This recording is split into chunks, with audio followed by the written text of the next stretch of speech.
الرحمن الرحيم ياسين والقرآن الحكيم إنك لمن المرسلين على صراط مستقيم تنزيل العزيز الرحيم لتنذر قوما ما أنذر آباؤهم فهم غافلون لقد حق القول على أكثرهم فهم لا يؤمنون إنا جعلنا في أعناقهم أغلالا فهي إلى الأذقان فهم مقمحون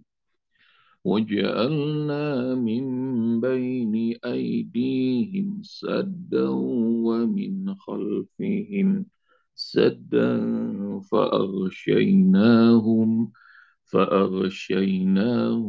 فهم لا يبصرون وسواء عليهم أأنذرتهم أم لم تنذرهم لا يؤمنون إنما تنذر من اتبع الذكر وخشي الرحمن بالغيب فبشره بمغفرة وأجر كريم إنا نحن نحيي الموتى ونكتب ما قدموا وآثارهم وكل شيء أحصيناه في إمام مبين.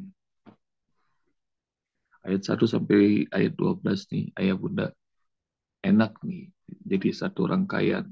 Kalau dibaca dalam sholat, satu rakaat enak.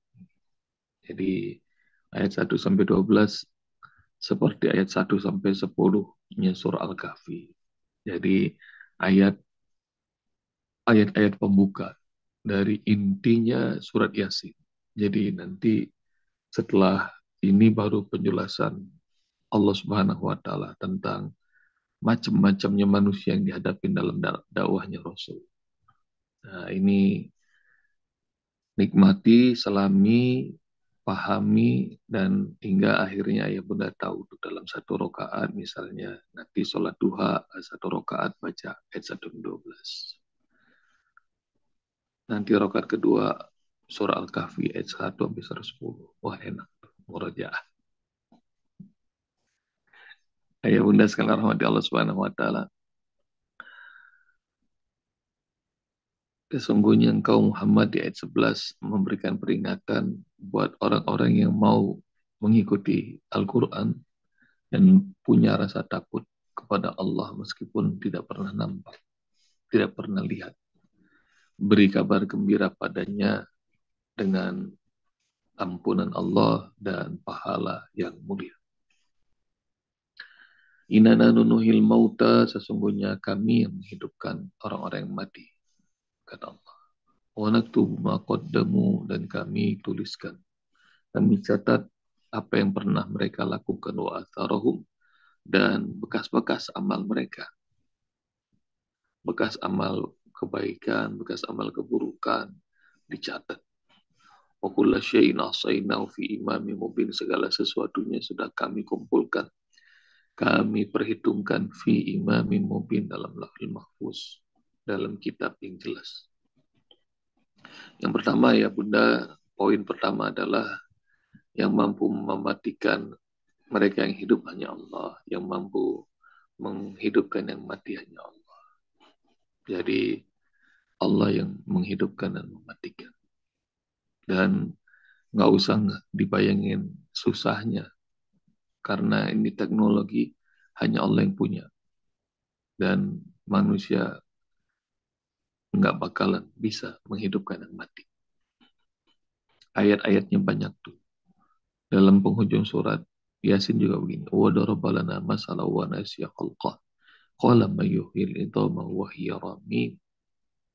Ada orang yang sampai nantangin bahwa tulang yang rapuh, tulang orang mati, sambil bilang kepada Muhammad Rasulullah SAW, kalau udah kayak begini siapa yang bisa menghidupkan tulang yang sudah mati?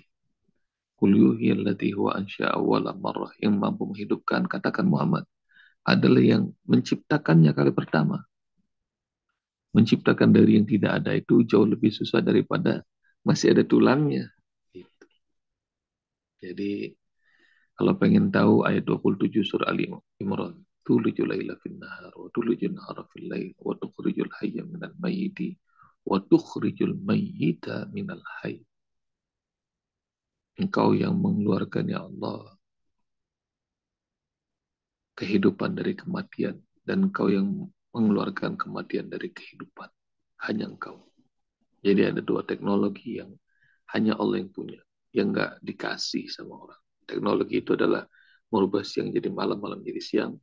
Dan yang kedua adalah membuat orang yang hidup jadi mati, dan yang mati jadi hidup. Hanya Allah. Dan itu kalimatnya, inna nahnu nuhyil mauta, kami yang menghidupkan orang-orang yang mati. Bagaimana nanti menghidupkan orang yang mati? Cuma sekali tiupan. Ayat 51-52 dalam surat Yasin ini. Wa nafikha fis sur fa idahum minal ajdasi ila rabbihim yansilun. Qalu ya wailana man ba'athana min marqadina hadha ma wa'ada rahman wa sadaqal mursalun.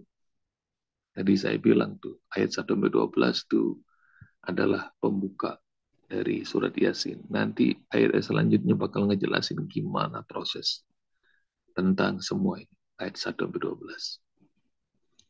Nah, tadi prosesnya bagaimana menghidupkan yang mati. Sekali ditiupkan sangkakala yang kedua kali, maka orang-orang yang tadinya sudah jadi macam-macam, ada yang jadi tulang dan mayat segala macam. Faidahu minal ajdas ila rabbihim, tiba-tiba mereka semuanya bangkit dan datang berbondong-bondong kepada Rabb mereka. Seperti pakai saklar, onin semuanya nyala. Wa naktubu ma qaddamu wa atharahu. Poin yang kedua, ayah bunda, dicatat oleh Allah Subhanahu wa taala apa yang kita kerjakan, dan bekas-bekas prasasti amal baik maupun buruk dicatat sama Allah Subhanahu wa taala. Nah, ini catatan para malaikat-malaikat Allah yang diperintahkan untuk mencatat.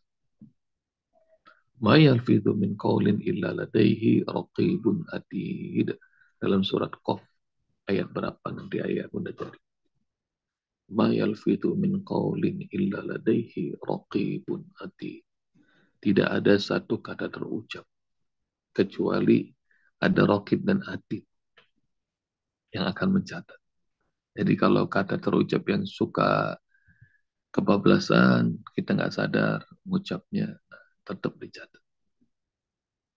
Dan maqaddamu, apa yang mereka kerjakan, apa yang mereka lakukan, dengan tangan, dengan kaki, dengan otak, dengan kebijakan, dengan apapun yang mereka kerjakan, mereka lakukan, kami catat. Wa atharahum, dan asar-asar mereka. Jadi ayah bunda, ini kabar gembira dari Allah. Kan saya lagi ngurusin izin Kauni Al-Quran University. Dan rupanya yang saya mau temuin seorang profesor ngasih waktu. Tapi ajaib nih. Ustadz, bisa nggak di sekitar istana ketemunya pada maghrib? Oke. Saya kejar ke sana. Kita lagi nunggu standby karena dia dipanggil di istana. Ini seorang profesor ini. Kita nungguin di rumah makan, kita lagi makan, nelfon. Ustaz, Afwan baru nyalahin HP. Mohon maaf, saya tunggu nih di Kebayoran. Padahal saya lagi di sekitar istana jauh banget tuh. Ya nggak apa-apa, dia bilang gitu. Perjalanan macet, nempuh perjalanan ke sana. Bunda, Masya Allah. Terus beliau bilang, barusan di seharian rapat, dan saya lagi galau nih Ustaz.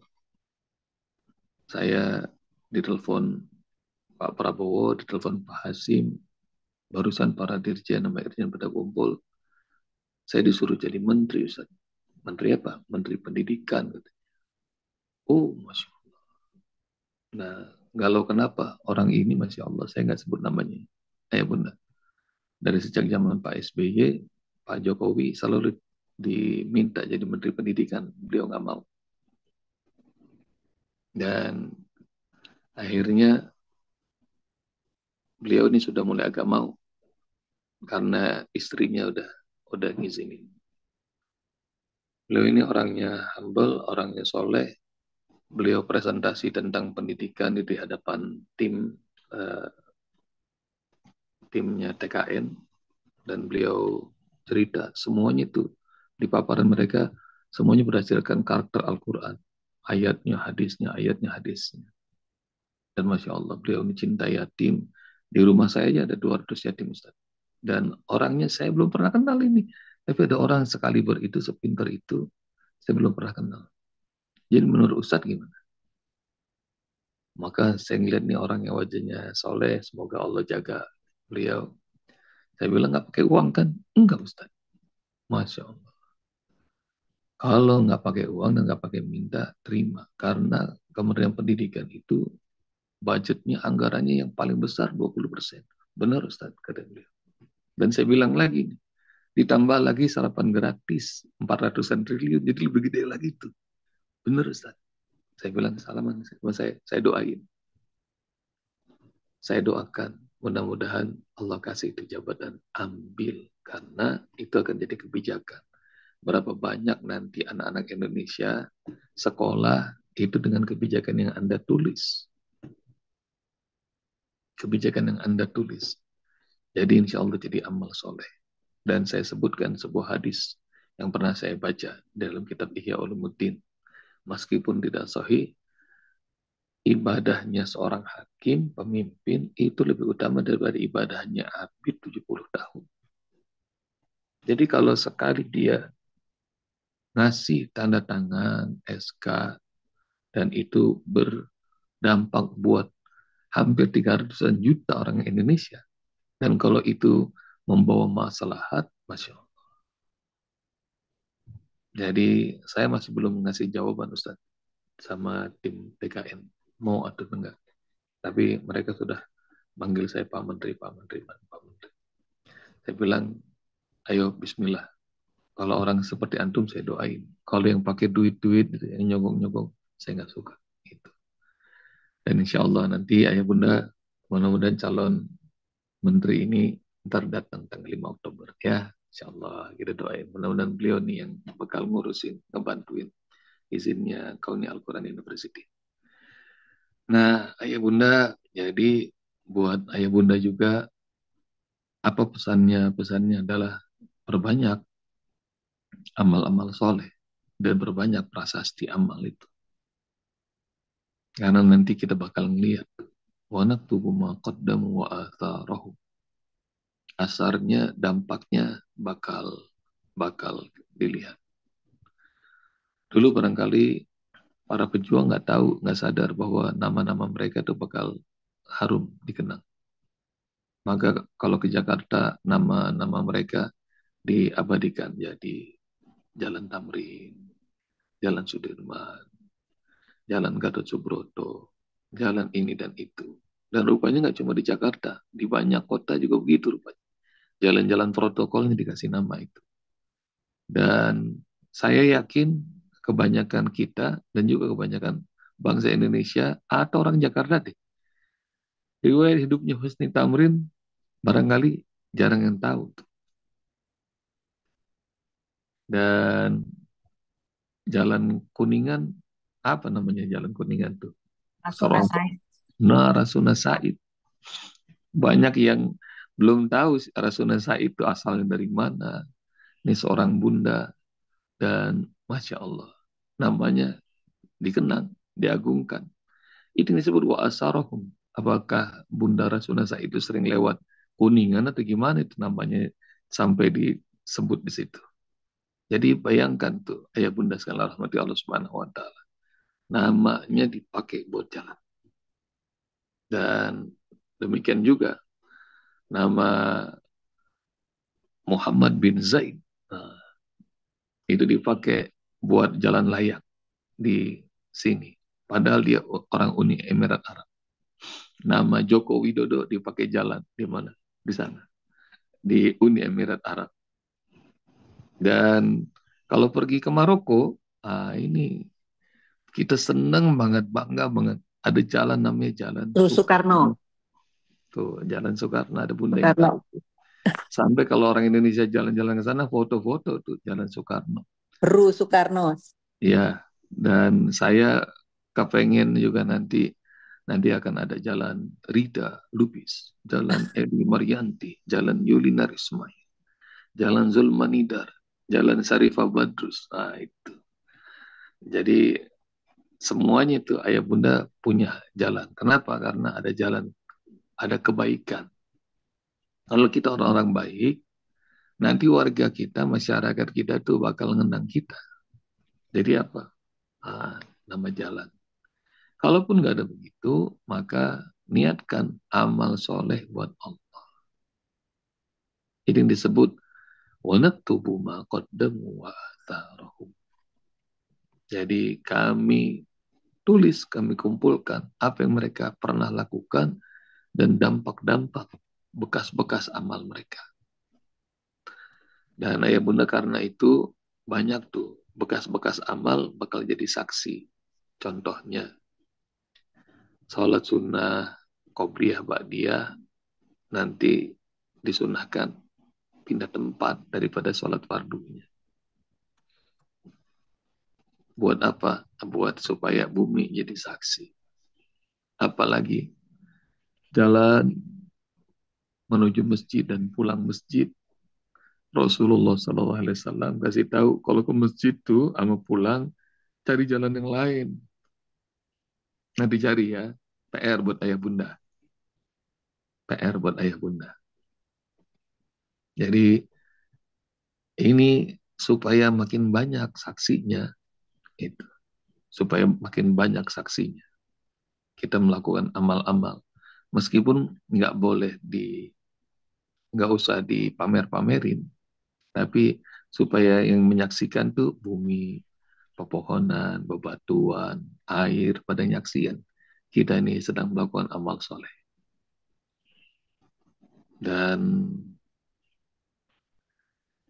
pokoknya banyakin amal soleh. Apakah, ini pertanyaan begini sering, apakah kalau berinfak, berzakat, berwakaf, segala macam, bagusnya terang-terangan, apa sembunyi-sembunyi Ustaz, supaya enggak nyombong. Nah, banyak orang yang ngerasa benar kalau diumpetin. Padahal kalau ditampakin juga boleh. Nah, cari ayat ya. Ayatnya. Terus bawa bacakan. In tubdu sodaqati fani immahi. Wa in tufuha wa tutu al-fuqara. Fahuwa khairul lakum.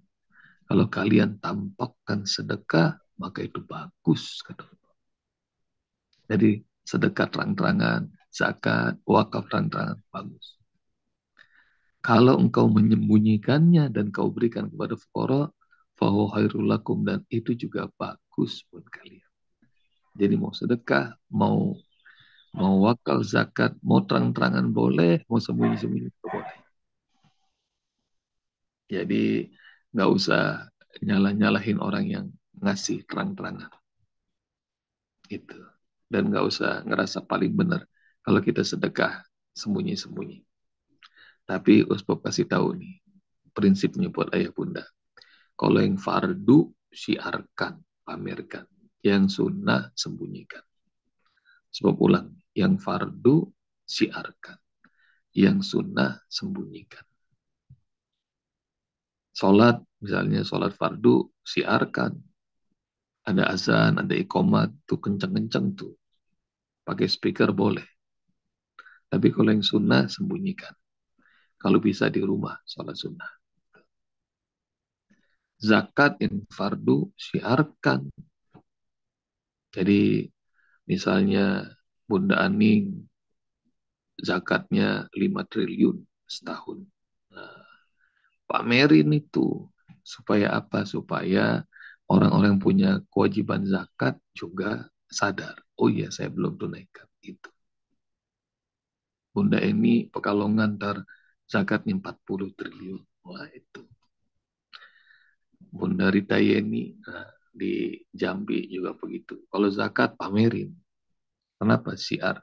Pokoknya yang wajib siarkan. Nah, sementara yang sunnah hadisnya kita tahu. Tangan kanan ngasih, tangan kiri nggak tahu. Itu infak. Yang sunnah disebut infak.